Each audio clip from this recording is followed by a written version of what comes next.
Video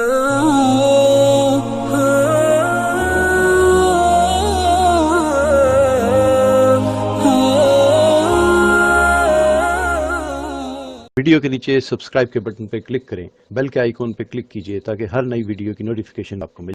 حضرت موسیٰ علیہ السلام نے صحیح بخاری میں آتا ہے کہ اللہ نے بنی اسرائیل نے حضرت موسیٰ سے پوچھا کہ اس وقت زمین میں اس وقت سب سے بڑا عالم کون ہے؟ حضرت موسیٰ نے فرمایا میں۔ جواب بالکل درست تھا، پیغمبر سے بڑا عالم کوئی بھی نہیں۔ تو اللہ کو حضرت موسیٰ کا جواب پر اشکال نہیں تھا، انداز جواب پر اشکال تھا کہ پیغمبر کو یہ کہنا چاہیے تھا کہ سب سے بڑا کون ہے؟ اللہ ہے، اس کے بعد میں ہوں۔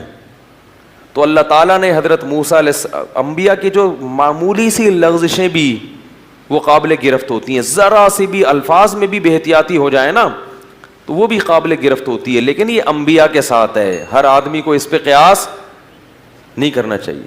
لوگ میں نے بتایا نا ذرا سی باتوں کو پکڑتے ہیں، یوں کی بولا، بھائی انسان ہے سب کچھ بولے گا۔ تو اللہ نے کہا کہ جاؤ ایک بستی ہے وہاں میرا ایک بندہ رہتا ہے، اس کے پاس وہ علوم ہیں جو آپ کے پاس نہیں ہیں۔ حالانکہ حضرت موسیٰ کے پاس جو علوم تھے وہ ان کے پاس نہیں تھے، حضرت خضر علیہ السلام کے پاس۔ اور حضرت موسیٰ کے علوم کی اہمیت خضر علیہ السلام کے علوم کی اہمیت سے زیادہ، کیونکہ یہ شریعت کا علم رکھتے ہیں، وہ شریعت کا علم نہیں رکھتے۔ حضرت موسیٰ علیہ السلام اپنے خادم کو لے کے چلے، ان کے ساتھ خادم بھی تھا، تو مچھلی ساتھ رکھی کھانے کے لیے، سے پتہ چلتا ہے کہ انبیاء اچھی چیزیں کھاتے ہیں، فش، صحیح ہے نا، انبیاء کی خوراکوں میں کبھی بھی کوئی غلط چیز نہیں ہوتی۔ خیر قصہ مختصر یہ کہ جب وہاں پہنچے، بہت دور چلتے چلتے تھک گئے، تو وہاں حضرت خضر علیہ السلام سے ملاقات ہوئی۔ حضرت موسیٰ نے فرمایا کہ هل اتبعک علی ان تعلمنی مما علمت رشدا، سنا ہے کہ اللہ نے کچھ باتیں آپ کو بتائی ہیں تو میں آپ کو فالو کرنا چاہتا ہوں۔ حضرت خضر جانتے تھے یہ جلالی پیغمبر ہیں اور ان کو اللہ نے دین کی تبلیغ کے لیے بھیجا ہے، یہ میرے ساتھ بولو بھائی نہیں چل سکتے۔ فرمایا انک لن تستطیع معی الصبر، اے موسیٰ تو میرے ساتھ صبر نہیں کر سکتا، کوئی بھی ایسا کام میں کروں گا جو بظاہر غلط ہوگا تو خاموش نہیں رہے گا، تو تو پیغمبر ہے، پیغمبر تو منکر کو مٹانے کے لیے آتے ہیں۔ حضرت موسیٰ نے فرمایا کہ انشاءاللہ اللہ نے چاہا تو میں کیا کروں گا؟ صبر کروں گا، ولا اعصی لک امرا، اور آپ کی اس معاملے میں نافرمانی نہیں کروں گا کیونکہ اللہ نے بھیجا ہے مجھے آپ کے پاس۔ تو کہا کہ ٹھیک ہے پھر چلتے ہیں، ٹھیک ہے نا، اب خاموشی سے سفر کرنا میرے ساتھ۔ فانطلقا، دونوں نکلے، ایک کشتی میں سوار ہوئے، رکبا فی السفینہ، کشتی میں بیٹھے ہیں۔ جب کشتی پار ہوئی ہے تو حضرت خضر نے اس کشتی کا ایک پھٹا توڑ دیا، عیب دار بنا دیا۔ حضرت موسیٰ علیہ السلام کو بڑا غصہ آیا کہ بلا وجہ ایک معصوم آدمی کی کشتی کو کیا کر دیا؟ بیڑا غرق کر دیا، اس کی کشتی کا توڑ دیا اس کو۔ لقد جئت شیئا امرا، کہنے لگے آپ نے تو عجیب ہی کام کیا، ظلم کیا اس کے اوپر۔ حضرت خضر نے فرمایا الم اقل لکا، بیٹا نہیں چھڑو کسی چیز کو، الم اقل انک لن تستطیع معی الصبر، میں نے کہا نہیں تھا کہ آپ میرے ساتھ صبر نہیں کر سکتے۔ حضرت موسیٰ کو اپنا وعدہ یاد آیا، کہنے لگے لا تؤاخذنی بما نسیت، بھائی اگر کوئی آدمی بھول جائے نا اس پہ اس کی پکڑ نہیں کرنی چاہیے، بھولے سے بہت کچھ ہو سکتا ہے انسان کے ساتھ، اور اتنی ٹینشن میں نہ ڈالیں، بس اب نہیں پوچھوں گا۔ فانطلقا، آگے چلے ہیں دونوں، حتی اذا لقیا غلاما، ایک نوجوان نظر آیا، حضرت خضر گئے اس کی گردن کاٹ دی اس کو کیا کر دیا؟ قتل کر دیا۔ حضرت موسیٰ نے فرمایا قتلت نفسا بغیر نفس، بغیر کسی قتل کے آپ نے ایک انسان کو قتل کر دیا، نفسا زکیہ، معصوم جان، لقد جئت شیئا نکرا، بہت بڑا جرم ہے یہ، انسان کو مار دیا آپ نے۔ حضرت خضر نے فرمایا الم اقل لک انک لن تستطیع معی صبرا، میں نے کہا تھا اے موسیٰ آپ میرے ساتھ صبر نہیں کر سکتے۔ اب حضرت موسیٰ نے کہا ان سألتک عن شیء بعدها فلا تصاحبنی، اب میں خود اپنی سزا تجویز کر رہا ہوں، اگر میں نے مزید کوئی سوال پوچھا تو آپ مجھے اپنے ساتھ نہ رکھیں, واپس چلا جاؤں گا میں, یہی میری سزا ہے, اب نہیں پوچھوں گا. فانطلقا, پھر نکلیں.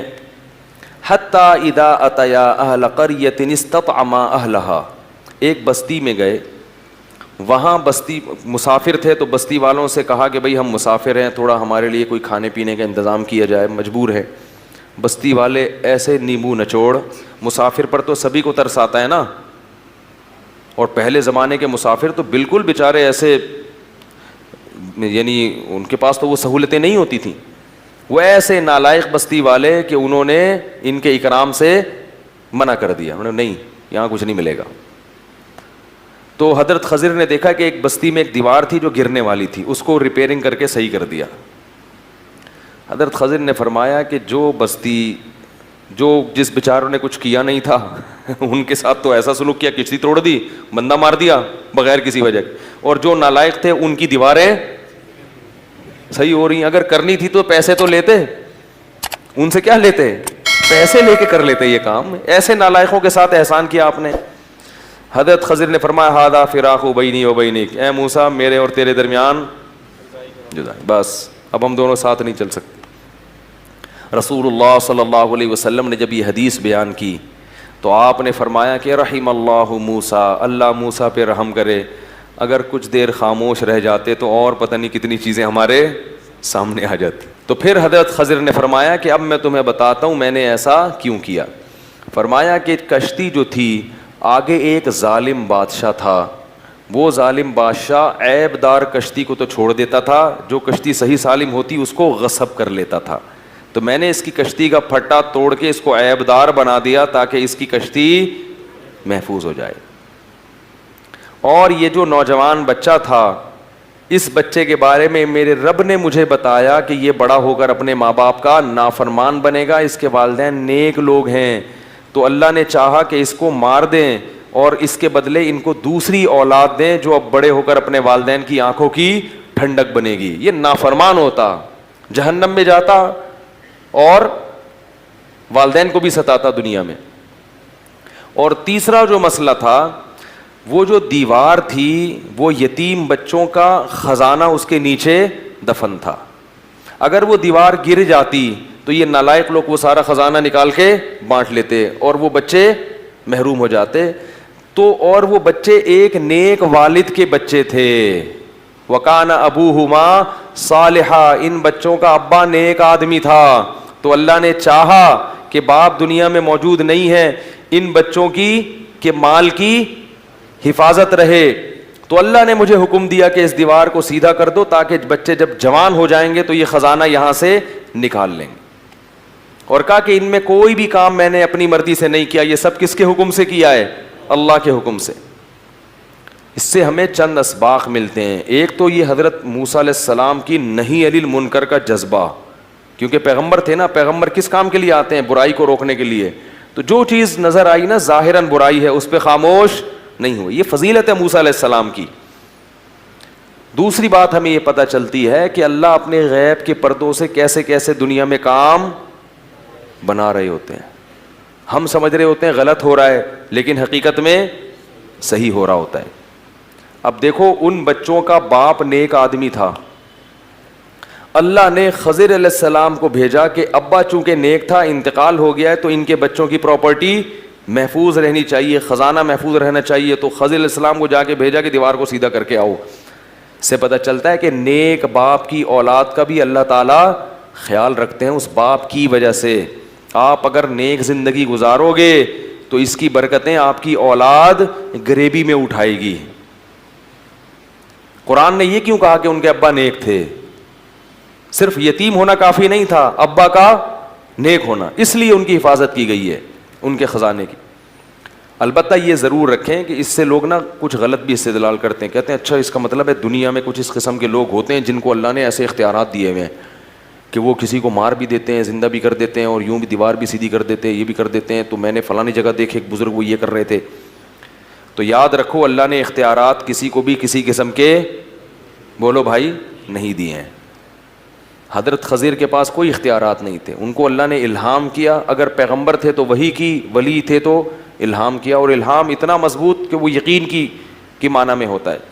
تو وہ انہوں نے اللہ کے حکم سے یہ کام کر دیا. تو اللہ بعض دفعہ فرشتوں کے ذریعے کام لے لیتے ہیں اپنے بندوں کے لیے, انسانوں کے ذریعے لے لیتے ہیں, جانوروں کے ذریعے بھی لے لیتے ہیں. بعض دفعہ کوئی نقصان ہونے والا ہوتا ہے, کوئی جانور ایسے کام کر کے چلا جاتا ہے کہ آپ اس نقصان سے کسی جانور کے دل میں اللہ ڈال دیتے ہیں, جانور کے دل میں, ایسا بھی ہوتا ہے.